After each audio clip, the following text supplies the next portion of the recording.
دنه ځان وساتئ. دا خپلې لیکچرې دغه رنګې شیر کوي په فیسبوک باندې شیر کوي، ټیک ټاک باندې شیر کوي، هر ځای کې شیر کوي.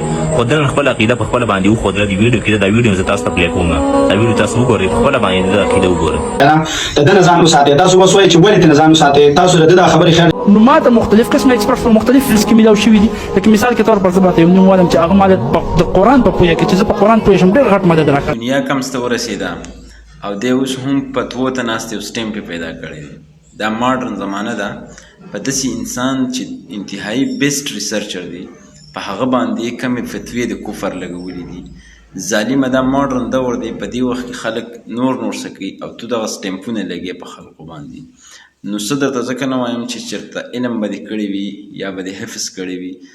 البته چې کوم تاریخ پټان دی د انتهایی قابل او د ماډرن سوشل میډیا چې کوم دی بهترین انسان دی چې کوم د معاشرې نوجوانانو ته یو انتهایی بهترین نالج او ریسرچ ورکوي.